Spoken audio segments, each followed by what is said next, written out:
Yo, episode 2.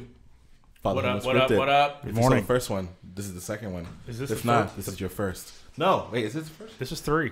3. Or was the first one was a I've train lost wreck? count. I've lost count after one. The first two were a train wreck. Well, I'm Juan. I'm Alex. I'm Josh. Welcome to Fatherhood Unscripted. There's some intro that might happen. Cool intro music. Cue. That's what happens. So what's good? So what's the topic for today? Starting with finances Mm-hmm. and teaching your kids about your finances, how you were taught about finances, things like that. Go at it. Okay. Yeah, go ahead, Sal. I'm sorry, I'm just sharing. Oh, no, you're good. I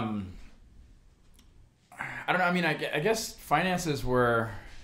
Like, I got my first bank account, I want to say I was 16, which I think is when you're first legally allowed to. I was the same. And I remember my dad opened it up for me at Bank of America and had no idea what to do with it. Didn't have a job, had no reason to even have a bank account, but he wanted to teach me the responsibility of it. And yeah, man, it was kind of cool because, I kind of touched on briefly a couple episodes ago about how I was teaching martial arts and things like that. I was helping him out here and there. And so when he would pay me, he would put the money into the account. And so he would teach me, like, okay, you spend out of this account. And you want to make sure, if you're eating out or things like that do like a pending charge and then charge later, that you account for all that, before you just go spend. Mm-hmm. Like a lot of gas stations, they'll pre-charge your card for like $1. And then, like, a couple days later, it'll be like $38 or whatever. Mm-hmm. Just to account for those things, you know what I mean? And be cognizant of what's in there. Sort of a balancing your checkbook, for the modern age. Yeah. And, again, he taught me to time not like spending $80 a week at McDonald's kind of thing, Oh, that's what I did. Yeah, and it's tough, man, because it gets to the point, where I was working regularly and I was starting to make a normal wage. And I remember I saved up for an entire summer, bought my first car. It was a 94 Honda Civic, 4-door, powder blue. Loved that car. Drove it one day, totaled it.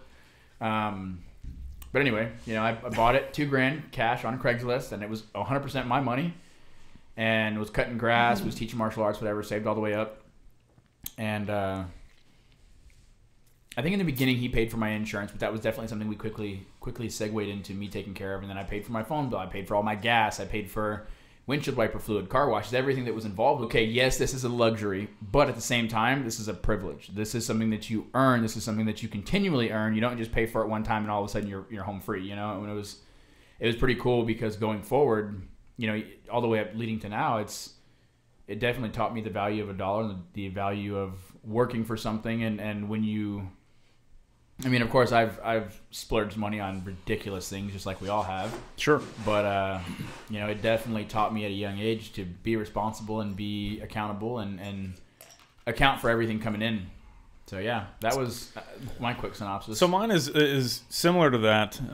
16, Dad opened a bank account for me at Community Credit Union, and then I was working at some pizza joint, and I would just cash checks. I get paid, go cash the check instead of deposit it, and just fucking blow it by Monday, partying and spend all that stuff on gas and pizza and crap like that. So my wife and I, it's almost lunchtime. Yeah, it is. So we've taken the approach for the kids is we want them to have some serious financial literacy. So we openly talk about money in our house and what things cost and try to, associate value with certain things. And one thing we did at a young age, all my kids are under the age of 13, is open up bank accounts so that they each have a checking and a savings account. And we try to stick with anytime there's a deposit that gets made, whether, we're paying, rewarding the kids for good grades at school. We try to say, okay, a certain percentage needs to go into your checking account, a certain percentage goes into your savings. And we're trying to go heavy on the savings because we don't want them to just, have money in checking. We're going to, Five Below or something like that. And they go, I got $112. I'm ready to blow it. Because they will. They don't understand yet. They just see all that money and like, well, I got money for it. Yep. And that's one thing I definitely wish I would have learned earlier on. We're the same way. Especially now that I own my own business. Yeah. The fact that I don't have a W-2, W-4, whatever coming from, my business. And it's like every year at the end I get ass raped from the IRS, and it's To say it lightly. Yeah, right. And so it's tough, man, because throughout the year I'm starting to gain the discipline, but before I'd never really had the discipline to be like, okay, here's 5%, 8%, 10%, 20%, whatever, and put it aside for this. You know what I mean? And that's something that I'm coming to figure out now, and I'm coming to realize that every dollar that comes in doesn't always have to go out. You know what I mean? It was almost like, Sure.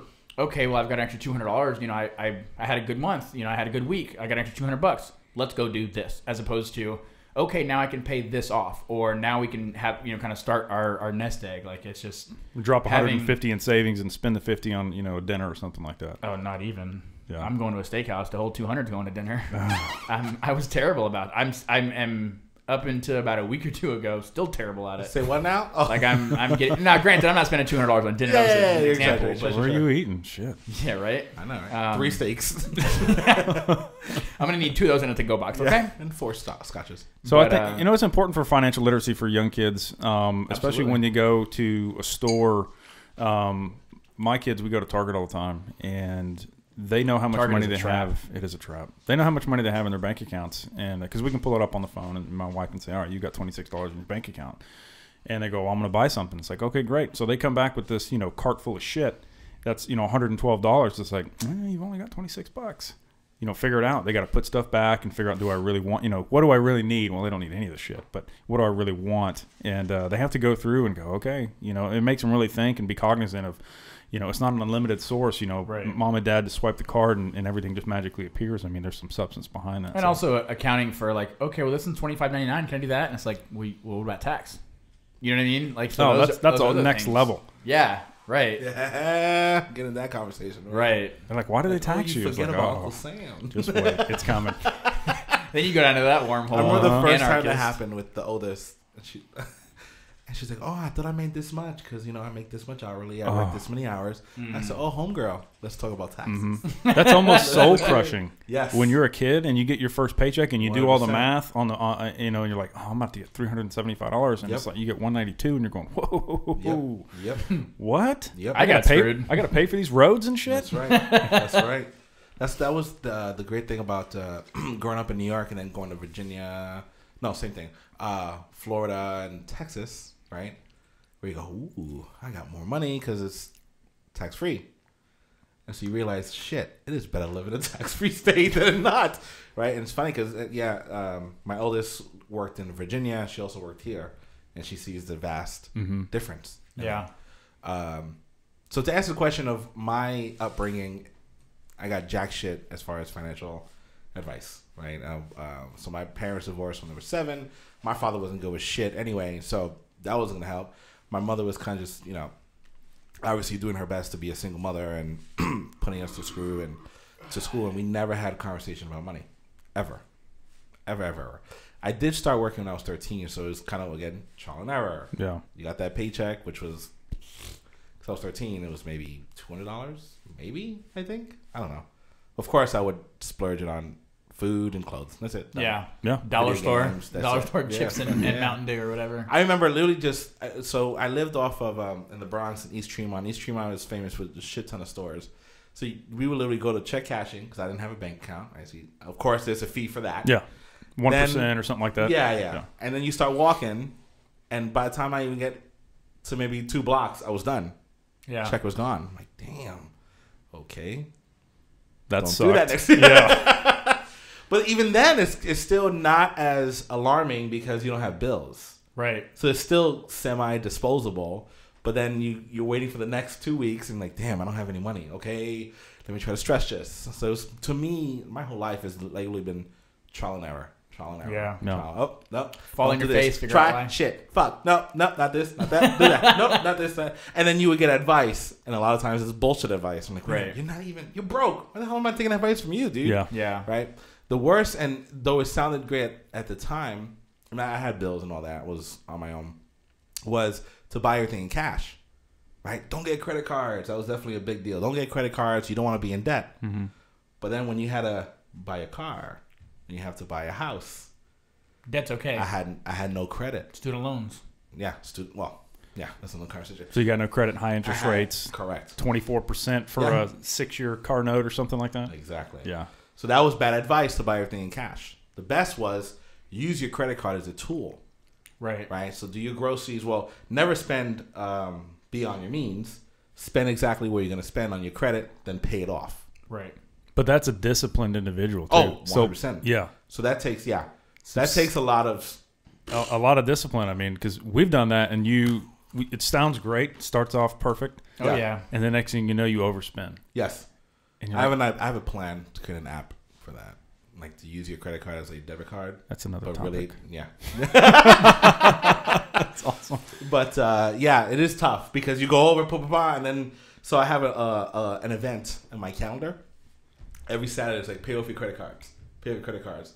But then you get to that point, like, damn, I spent more than we should have. Then you got to carry over a little balance. You got to defer a little bit. And, Yep. And it snowballs from there. And so that goes back to, financial literacy as a young kid. And hopefully, as, hindsight being 2020, all of us having younger kids that we're trying to educate, is we want them to learn from our mistakes. And not do the same shit that we did. I remember my first credit card. I had it maxed out, and the first time I used it. Oh, yep. 500, that's easy. 500 bucks. Yeah. Boom. Yep. Fucking TV and a DVD player. It's funny you say that because when I started, it was that low because my parents didn't have the Mine credit was 300 to co-sign, right? Yeah. But I knew friends who got the credit card, and it was $5-10 grand because mommy and daddy co-signed. Imagine maxing that shit out. I met dudes who were like in their mid-20s that were deeply in debt. I'm talking $20,000-$25,000. Oh, wow. I'm like, what the fuck? Were they in the military? Because I know a lot of military dudes that were like that. I'm gonna say no, but it's maybe. I mean, that's funny. Yeah. Between my car, my wife's car, student loans, stuff like that, I'm probably about 25-30 right now. But I don't want to even fucking talk about that. A lot of that's going down. What's that? Cars. I said between our cars and medical bills and my student loans and all that. Which, granted, $25,000 is a really, really low amount, and especially since I'm getting ready to pay one car off in a month, another one off in 4 or 5 months. So it's and it like now that I'm getting, and we talked about this a couple days ago. Now that I'm getting to the point where I'm getting ready to pay something off, it's like that money's going to get freed up again. And the old me would be like, badass. Now I can upgrade my gym membership. Now I can go to the chiropractor every week. Now I can buy more clothes. Now we can get more expensive groceries. Now we can get that Uber membership. You know what I mean? Whatever it was. And now it's to the point where it's like, I realize like money doesn't grow on trees anymore. So I'm like, okay, that same money that's coming in, it's still coming in and it's still going out, but it's going to go out to my savings account and not out to another That was one of the lender. best things I learned. Pay yourself first. Yeah. And I've always known that. And it's I just hard never at had the means first. to. It's hard to do that. Yes. Because there's a lot of shit that you want. Correct. Well, and see, my thing was every dollar that I had coming in was allocated to something. So I never had the opportunity to pay myself. Say, oh, well, get rid of your memberships or get rid of your subscriptions. Like, okay, but I'm a business owner. I can't not have my phone, right? Yeah. I can't not have a car. You know what I mean? It wasn't like I was spending on unnecessary things. It was more I'd gotten myself. I'd lived to the max of my budget without budgeting for that. You know what I mean? And so now that I'm getting to the point where certain subscriptions and whatnot, certain recurring payments start to fall off. Yeah. Now it's like, okay, now I can start to do that to where I can, heaven forbid something bad happen, whether it be health or my car or something with my business. Sure. Now I've got a little bit of a cushion. Sure. So in response to that, because I had exactly the same thing, it's like, well, I don't have enough to do that. And the response was, one, who's more important? You or your phone bill? You or somebody else, some other bill collector? You are the most important, right? Yeah. One. And two, it also creates the opportunity or the opportunity to see how you can make it work. So first off, you pay yourself first. Let's say the 10%. Boom, done. Okay. Then you start paying off. You start budgeting for the other things, right? And let's say you're in the situation where it all just works out. Perfect. Okay. But when it doesn't, what that does is it creates opportunity. Well, I'm not making enough then. How can I make it work? Right. Right. So it opens you to expand your means than working within your means. And see, I've lived beyond my means for so long that it's to the point where I'm trying to figure out to make more just to get to my bills. Yeah, yeah. You know what I mean? And it's been day to day, week to week, month to month for I don't know how long. Yeah. And now I'm finally getting to the point where I'm making more and I'm spending less. And now that I'm starting to create a wedge where now, you know, the savings account is coming in, and every week, every day, it's continuing to expand. Correct. And now I've got a larger gap because, again, my income is higher and my expenses are much lower. And so that gap is starting to be created. And, it's definitely something I plan on using moving forward. And it's funny, you don't see the positive results till later. Right. Because there is that moment. Or the negative results. Paying yourself, you mean? Oh, okay. I thought you meant as far as always paying yourself no matter what. Absolutely. Because later on you go, damn, thank God I did that for the past 2 years. Because I got a shit ton of money sitting here for emergencies. Something went down. Or, you know, we wanted to sign up for something new. Or, you know what? I want a fucking vacation. Yeah. When I didn't do that, I never took vacations. Right. Ever. For years. Mm-hmm. Right? So you kind of get burnt out. But that 10%, man, that shit, it really... Yeah, and it's and wild. It forces you. So absolutely. So I'm like, okay, well, can we really afford that cable bill? Right. Do we really need that cable bill? You kind of like, right. How do you work this out? Yeah, and it's my dad just bought a motorcycle a couple weeks ago. It's his third motorcycle, by the way. But we won't talk about that.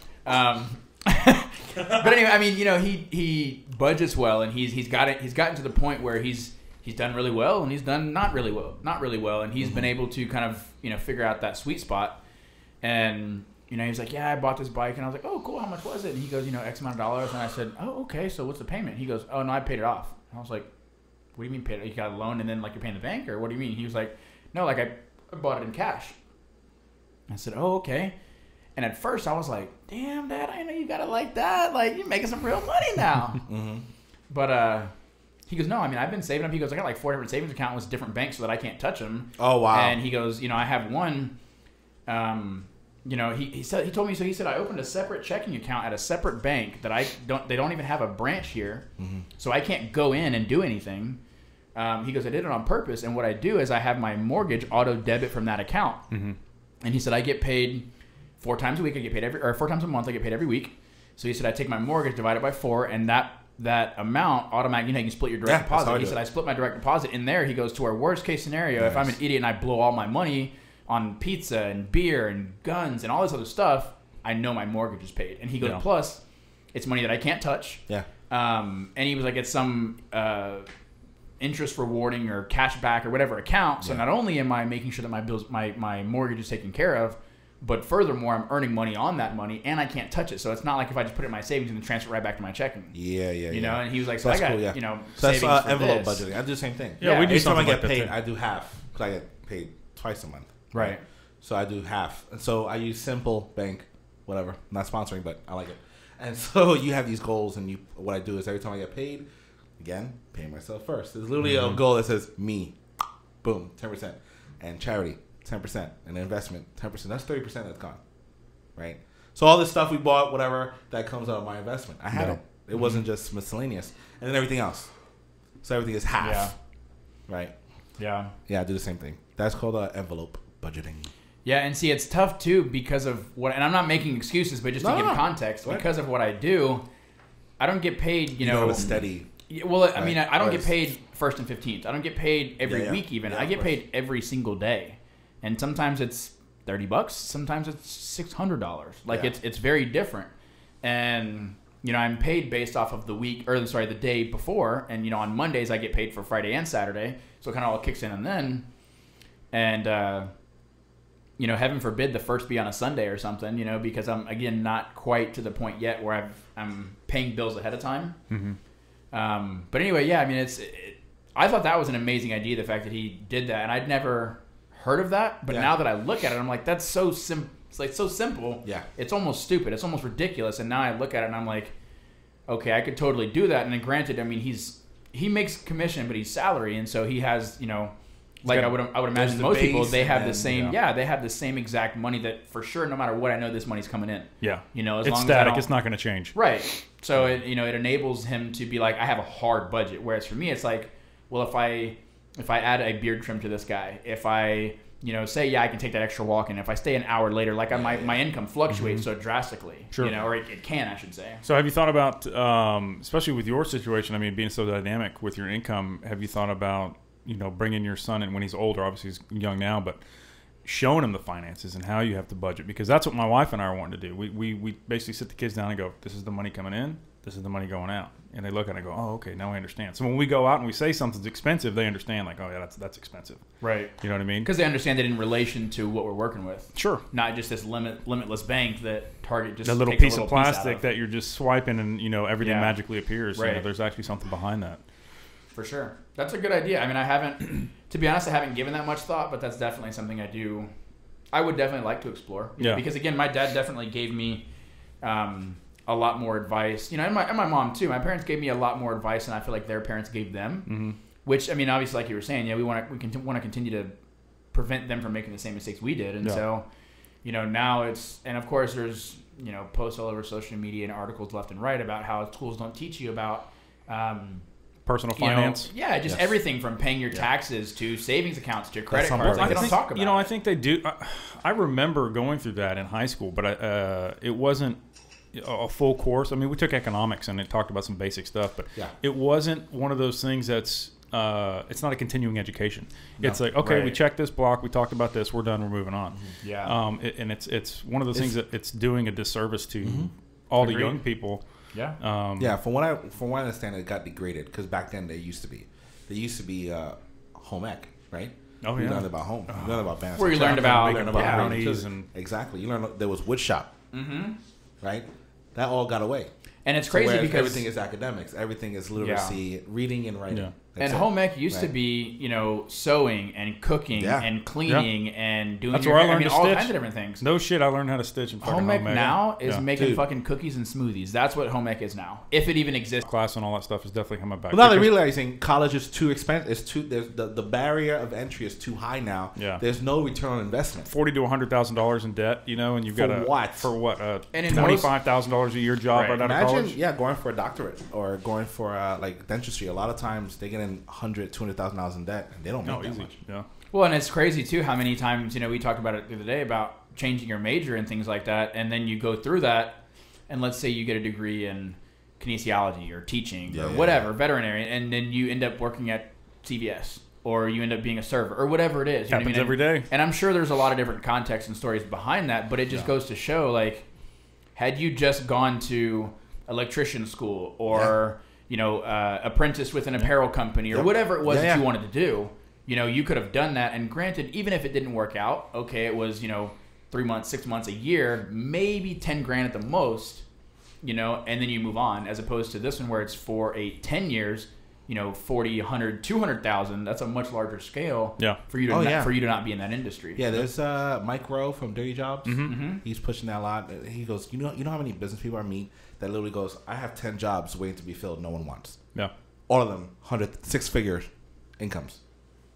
Yeah, it's not glamorous. It's not just to do nobody this particular wants. It's that people don't have the skills to do it. Sure. Well, his idea is like, listen, there's both of it. of course, exactly, because we glamorize or we make it a default that you have to go to college. Then from college you do this and that, and then you're gonna have the awesome jobs.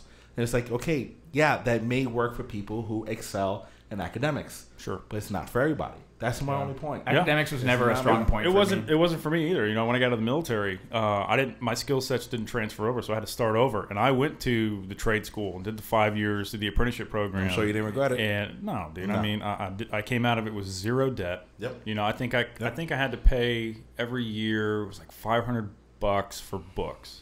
Right. The school didn't cover the cost of books, but no big deal. You could either put some deferred payment plan on, or just write a check. And that's what I did. Yeah. And, as you progress and grow, making over 6 figures now. So it's... And the great thing about trades, too, is it's something that translates. For example, you go to college and you take literary arts, or you take a, British language, and it's like, okay, I'm not going to fucking use... Like, I don't give a fuck about Shakespeare. This does nothing for me, right? No. But if you go and you learn how to sew, you learn how to do electrician, plumbing... cutting hair, cutting grass, anything like that. AI will not replace that. Right. Those are things that you can use in your day-to-day life, and you can teach your kids going forward. 100%. Like, there are things, even when I'm not working, about barbering that I have learned that pertain to a lot of other things in my personal life and at home and with friends, stuff like that. And I'm sure you could say the same thing of electrician. I'm sure you could say the same thing of software development, all those other things, plumbing, carpentry, all that. Yep. And those are things that really translate into workable, non-replaceable jobs. Yeah. And we have to teach our kids this when they're going through irreplaceable. Excuse me. Middle school right now into high school is like we need to show them different paths. Like if you do this, this is what you can expect. If you want to live in a house like this, this is how you need to get there. Do this whole thing like do what you love, blah blah blah. Oh, it's fucking bullshit, man. Micro had a video on that. You got to teach your kids, get a skill set, and do everything else that you love is a fucking hobby. Yep. You can do that on the side. If you love art, you don't have to go to fucking college to get an art degree. Right. No. Doesn't mean you can't monetize it, but that doesn't have to be your whole focus. 99% of the kids who go to art or go get a history degree don't become professors. They end up fucking on the street or working at Chick-fil-A, pissed off, blowing up the. They'd be lucky to work at Chick-fil-A. Fuck yeah. I would. My pleasure. My pleasure. No, you're absolutely right.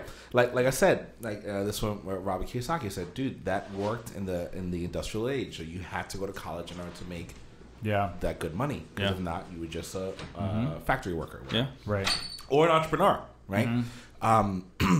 But we live in the age of information, dude. Come on. You want to learn about art? You can read up on art history all day long, 24/7. Google it, Bing it, whatever you do. YouTube, I don't need Wikipedia, to sit there. Someone telling me about art history. But the thing is, one of those things is social media is so powerful nowadays is that kids see, all these famous people or rich people have all this wonderful stuff, and they think everything's easy. It's given to them, and so they lose that sense of financial literacy and the value of things. Yep, correct. And we've got to stay on top of that. And this happens in the tech industry and kind of also glamorizing entrepreneurship. Like, look, this guy made hundreds of millions of dollars, but you didn't tell me the first 15 years that it took to get to that point. Yeah, right. That he broke his marriage and went into debt and went into bankruptcy and working 100 hours a week. Kind of thing. No, absolutely. Yeah, sleeping in the office. That's right. Yeah. I heard a story about Alicia Keys, and she was like, I remember in the teenage years, my mother was like, no, you're gonna do this. And she's playing the piano, learning her shit, looking outside the window and see her friends playing. Mm-hmm. Tell me she don't regret that. She don't fucking regret that. You got to be disciplined as a parent. I mean, you can't. Have to. It's all about having, especially if you have the natural talent. Oh, absolutely. Right? I'm not going to say be an entrepreneur if I don't really. Okay, I'll try to get you to there so you can at least be intelligent about your. I'm going to bring you to the water kind of thing. Can't make you drink it. Correct. Right. Yeah. Like my oldest, she is academically inclined. Yeah. So as much as I'm against college, she is built for that. She gets it. Mm-hmm. She knows how to excel in that. Mm-hmm. But then I was like, well, do it right. Yeah. Don't do the whole, okay, I'm going to go to university. You think it's, fucking unicorns and rainbows. Right. That shit is tough. I said, do it right. Do community college. It's much cheaper. Get all your liberal arts, the bullshit, like you said. Right. Art history, calligraphy, whatever. And some are fun, some are not. Right. But get it out because you have to get those credits anyway. Right. Yeah. Then the last 2 years when you're older, hopefully a little wiser, then all you're doing is your major. Yeah. And you actually retain more of it as well. Because if not, you're doing all these semesters where I'm mixing with the liberal arts classes that you don't give a shit about, and then 1 or 2 that are your major. Right. Sure. Right? And also, when you establish your GPA and you have your credits out, dude, like no university is going to turn you down. Right. Well, and you, like you said, you have to do kind of a option A, option B. Here's what happens if you do 4-year university, and I'm not turning anybody down for that, but here's the price comparison, and here's the debt factor. It's going to cost you X amount. Sorry. After 4 years, you're coming out with 65 plus, in debt. I mean, what is it? UT down here is 20,000 a semester or something. A semester? Maybe I'm crazy. Okay. I don't know. I know it's something crazy. like Maybe that. It's like 8 or 9. Because I think she told me it was like 15 for what's the one? Resident? No, what was the other? It wasn't UT. Something like Texas State, Baylor, A&M, Baylor, maybe. Baylor out in Waco. Expensive as fuck. It's a great school. So, she got a scholarship, but it wasn't that much. It wasn't enough to cover. See, it's crazy, man. For barber school, including like living, what do they call it? What do they call it when they give you extra for your living expenses and stuff? It's not an incentive. It's a no. It's part of the loan, but it's like it's an optional. The I know what you're talking about. To work. No. It's part of your loan. So the FAFSA, the student loan company. So there's grants. There's no, I know, but it's part of your loan. So for example, they say, okay, your program is $10,000. We'll give you $10,000 and you're good to go, or we can give you $12,000 and you keep the extra $2,000 for living expenses. There's a certain term for that. Room and board. Okay. Kind of like a room and board sort of deal. Anyway, including that, which I did take because I was in school from 6 a.m. to 4 p.m. 6 days a week for a year. So it's not like I really had much of an option to work, which I did anyway, but that's another story. Including all that extra and my student loans and my actual tuition and everything, equipment, everything, $14,000. Nice. And that's manageable. I mean, So, that's yeah, totally manageable. And it was during the day, the classes, you said? Yeah. That was my one concern, my one issue. Like, my mother, and I was like, listen, Mom, you have this opportunity. You're in my house. You have very little bills, almost nothing. Like, focus on your career. Let's change that path. Yeah. And she was really interested in doing hairstyle, like doing that. Mm-hmm. And there was a school, but it's Monday through Friday, 9 to 5. She's like, Well, well, they I gotta do- fucking work. So it's more tailored for the young people who They don't also have to do they a do job. have a way around that now. They actually offer night and weekend classes now. I don't know about I was looking into that particular spot that was Gotcha. in Georgetown, I believe. And we were like, damn, well, that kind of sucks. So the one It that I would be went nice to do was nights in and weekends. Yeah, it's in Austin, and they start. I think you come in at 3 or 4, and it's from like 4 to 8 or 4 to 9 or something like that, and then Saturday mornings. That's cool. And it favors those that are in the industry already or just doing something work related, so they don't for example, they have kids and they have to wait for their spouse to come home to take care of the kids so they can go to school. Stuff like that. And there's a lot of different variables that go around. I'm serious, especially for those who they cannot not work. Right. Well, it's harder as an adult to go back to school. Definitely. Yeah, Because of you course. have to work, and then trying to do the night school thing, it's super tough. Yeah. And because they can't not work. Yeah. They still have bills to pay. Yeah. So I get it. That's definitely tough. Mm-hmm. No, especially the older generation, right? The boomer generation. Just if you want to change your careers, how do you do that? What the heck was that? Basketball. Was that really a basketball? I think so. I thought it was a sound effect. And I did was too. like, oh. Pretty amazing. You are watching a master at work. No, I wanted to kind of go back on that envelope system you were saying. Is that we use a 2 checking accounts and 1 savings account. So we have a bills account and then a flex account. So the bills is basically every static bill that I have, mortgage, insurance, things like that. That all gets pre-cut out of every paycheck and deposited in there. Yeah. And then we have a flex account, and that is your Electricity. the electricity's out of the bills too, Oh, because really? it's pretty static. Okay. But like gas, groceries, entertainment, eating out, things like that. That's all in the flex. Gotcha. So you have this pot of money. It's like buying clothes and shit like that too. So you've got this pot of money that that if you spend, everything else is still paid for. We're not going to miss a payment on the car or something like that. And it's worked out really, really well because before we just had 1 checking account. And so trying to balance all that shit out was really, really tough. So the last few years, switching over to this new, kind of envelope system, it's been an amazing change. That's cool. Yeah, it really works out well. So we've been, talking to our kids about that where, when we're really transparent with bills and things like that. I mean, they don't know exact dollar amounts, but they understand, percentage of everything and how it translates into, activities that we're doing and things like that. So if they want to go do a bouncy house thing, it's like, well, that's going to cost blah, blah, blah for, each kid. How much is that total? And they're like, damn, that's $85 to go jump at the jumpy house. I'm like, yeah, that shit's expensive. Yeah. So they appreciate Jump in the backyard. Yeah. That's why I got that trampoline. I got a trampoline. My wife said the same thing. Man. We're talking about the new house and how much space. She's like, we're getting a trampoline. I said, oh, you all about it? She's like, yeah. Once you go to pump it up, and you look at how much it costs to send our, 36 You could buy a kids. trampoline for 100 visits. She's like, and I'll be jumping in that bitch too. What up? Let me record it, You baby. can buy I a got you. trampoline for 1 visit at those places. Damn near, yeah. A birthday party costs like what, $250 at one of those places? At least. Yeah, shit's free at the house. Buy the Right. trampoline, have it here, and kick the kids out after 2 hours. Yeah, See and you I later. get it. I mean, I get the convenience. You're paying is a convenience fee. It is. Which you really. Yeah. But we can be smarter about that. Sure. Definitely. I mean, and that's exactly it when it comes to finances. Everything is boiled down to convenience. Bring up that $100 Uber ride that your daughter took a couple weeks ago. There is no reason whatsoever. Oh, yeah, and I told her about it. My homegirl. She said, well, you told me. I said, yeah, but give me a heads up first. You saw the price when you booked it. You couldn't just say, hey, by the way, it's going to cost $100. Is that okay? But see, the thing I would have is, said, I mean, I'm on my way. I'm coming to get you. Yeah. Stand by. And that's, it's I'll get exactly you something to eat on the way. Like, right. I'll incentivize this. I could have. Yeah, and there's so many and things there was no traffic. Yeah. That's what pissed me From off. Uber to Favor and Shipt and Instacart and all these delivery services, right? And then, you have these upgraded phone plans. And then you have these, additional, just all these other things that are geared towards convenience. You buy, just like we talked about the other day with these Topo Chicos, right? Mm-hmm. I refuse to buy these at the gas station.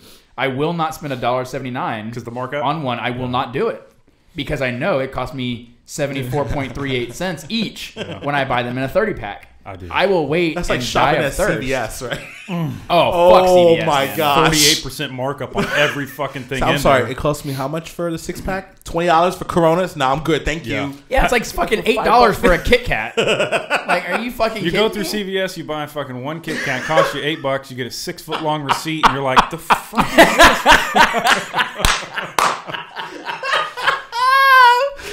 But I gotta get that Kit Kat. Oh shit! I mentioned in the last episode. Yeah. My wife's gonna kick my ass. I love you, baby. But again, it's all about convenience, and that's like you said with the Jumpy House. It's like, okay, you're paying for the convenience. You know what I mean? You're paying for those. For example, if we were to do this in a studio somewhere, we would pay ridiculous amounts just to borrow their equipment and to borrow their soundboard and their computer and all that kind of stuff. Yeah. But it's like, it is ridiculously. The difference is insane. Mm-hmm. Yeah. You know what I mean? And granted, we're working out kinks, and we've messed up a couple episodes, and we've had mics that don't work, and we've had kids that walk in, and all kind of crazy shit in the background, and you know what I mean? We've done that, but it's like first of all, that's kind of what we're going for, is that whole unscripted feel. Sure. But second of all, you think about, like, again, with the trampoline in the backyard, it's like, it boils down to the same amount of fun. It's all about perceived, you know what I mean? And it's, again, going back to home ec, it talks about, or it reminds me of, people don't want to cook at home anymore. They would rather spend, $6, $7, $8 on a footlong at Subway than buy the ingredients for the same $6, $7, $8, and it lasts them 4 or 5 days. Yeah, I don't want to hear this. It's too expensive to eat healthy. Well, no, I mean, at home. No. When you cook it yourself and you buy it in bulk, cook at home, buy in bulk. It shit's cheap as fuck. Right. Yeah. And that's exactly it. $2.25 a meal. Right. People say it's too expensive because they think eating healthy is getting a grilled chicken sandwich instead of a fried chicken sandwich. Yeah. But it's like, Diet Coke. Why don't you? Yeah, right. Yeah. Get the fuck out of here. You know what I mean? But still, it's like, again, with the convenience thing, like, that's what we're paying for, and granted, certain things are worth the price for convenience. Sure. Right? You know what I mean? You're not going to go all the way to HEB for a thing of diapers at 2:00 in the morning. No. CVS makes sense. Okay, that markup. Okay, I get it. Right? Yeah. And with a lot of other things, and it's finding that balance of. Again, when it goes back to budgeting, like I said, I never put money aside because it wasn't convenient. It wasn't easy. You know what I mean? And that's where you got to find that balance of what's easy and what's hard. What do I want right now? Yeah. The what do you call it? Short-term payoff, long-term payoff. Mm-hmm. And you think about that, and it can translate to so many other things in life. Like, for example, for our wedding, my wife wanted to she wanted to do a courthouse wedding. And I was like, okay, well, let's sleep on it. Let's chill, right? She's like, no, I really want to do a courthouse wedding. It's like, okay, well, no. And I wasn't like telling her what to do, but it was more like, and she didn't understand why that was so important to me. And I said, our relationship, your family, deserves more than that. And it's not that I need it. It's that I want to give that to you. I don't want to look back 10, 15, 20 years and not have those memories and not have that experience and not see those pictures and that dress. I don't want to steal a moment away from you, even though right now it'd be cheaper, it'd be faster, it'd done and over with. I said, but this marriage is extremely important to me. This is the single most important thing in my life. I refuse to live a life and a marriage just out of convenience. Fair enough. I want it to be full of passion and excitement. And even if at times it puts us in a rough spot, I'm okay with that. And so what we ended up doing was we waited. We were engaged for 2.5 years before we were able to actually pay for our wedding. But, we had a little help from, miscellaneous parents and stuff like that. But overall, our wedding was about $21,000. And we, out of pocket, between her and I, paid about $18,000 of that. Oh, my God. Cash. No loans, no borrowed money, no credit cards, no nothing. We refused to put a single thing in we refused to delay any sort of payments. We wanted to have everything ahead of time. We wanted to have everything, and we did. Everything down to the napkins and drinks and plates and dinner. what do you call it, centerpieces on the table, we had everything paid off almost 90 days in advance. Everything. Our honeymoon, the flights, money for souvenirs, everything. And mind you, this is the same time I was opening my business. I had just opened my barbershop not even a year before that. I can't. Wow. No, that's awesome. And we did all of that, and that Not was me. I did the exact opposite. I was the said, exact you want opposite, a wedding yeah. or a house? She said house. I said that's why we're $65. getting married. I love you. Let's do this. Fuck yes. And see, that was that's well. See, the all thing power is, to you, man. we did that, and I did it with an extreme intent because I told her we're not going into debt for this. Yeah. So that being said, you know, No, and I because get it. again, the delayed If we're gonna gratification. do this, it's gonna be cash. Yeah, We're not and fucking debt for a the West. reason being Fair enough. was because I wanted to. Because at the time we were staying with my mom, right? And the option was to move out and do a courthouse wedding, or to stay with my mom for married in September, move into our first house in February. Yeah. And granted, we're renting. You know, it's not the glitz and glamour, but it's ours. It is more than what we need. Yeah. You know, and again, it goes to living beyond your means or living within your means. You And know so what I mean? that story is good because you can, when your son is older, you can, you know, have something to relate to and say, hey, look, this is what I did. This is, you know, this is what we did when we got married. So Yeah. when he gets serious about a girl, use that story and tell him like, you know, we didn't go into debt for a big wedding. I mean, unless the bride's parents are going to pay for it, you know, sure, whatever. But right. And I got 4 of those. Fuckers. There's a dude, yeah, 3 here, man. I ain't paying for shit. And see, it was cool too. You better get a courthouse. I'm wedding. actually not even. I'll be the fucking usher. Like, oh, no. I'll get my. I'll walk I'll marry everybody you. down. That's right. Hold on, I'm coming back. That's right. What do they call that shit? The Shotgun efficient. wedding? That's what they call it. Yeah, officiant. Yeah. Yeah, and I just found out. I think a notary you can do marriages as well. Really? Yeah. Did not. Yeah, I had a notary do some shit. Well, I needed a notary, and that's how I found out. I was like, oh shit, that's cool. But Well, yeah, it just goes to show you that that's delayed wild, dude. I gratification mean, is worth all power to you, especially you did all cash. At least you were like, okay, we're gonna do this. You waited 2 years. It's not like Right. you had money left over and okay, let's do a wedding. No, not at all. We You know, planned so you're everything like, all from right, like the fair enough. venue, the Yeah. dress, Yeah. the flowers. Like Yeah. we planned all of it and said, okay, this is our budget. And from day one, we started making payments. And every week, every month when we got paid, we would just chip away. Okay, we got this much. That's keep going, cool. keep Then going, that's keep a going. goal. Well, So it's that's- not like yeah. okay, that's different. And you You can had do a that to goal like a and it took vacation you to- account too. Exactly. You know? Yeah. Okay. And see, that was this, kind of this story's getting better because to me, I was like, what? well. And see, it was it was more of a we're gonna pay for it ahead of time and then go, as opposed to go do all this stuff and then pay for it afterwards. Yeah, you know what I Can't mean? do No, that. don't do Because that. then every Don't time pay you with make a tomorrow's payment, you're monies. going, fuck. Yeah. Yeah. And it was cool because Yeah, on certain occasions, like for example, our photographer was this amazing photographer. He did an incredible job, and he was from San Antonio, and her dad knew him because he's a realtor, and this guy had done a couple portraits for his houses that he was showing and stuff like that. So she found him online. Yeah. She's like, I like this guy, but he charges too much. I said, okay, let me talk to him. He wanted like $1,400 or something like that. I said, hey, let me holler at you, bud. I got $1,000 in cash. I'll meet you in San Marcos in an hour. What do you want to do? He goes, all right, I'll be there. I'll meet you at the Wendy's. I said, There you okay, go. bet. See you there. That's what it is. And I paid him $1,000 in cash up front.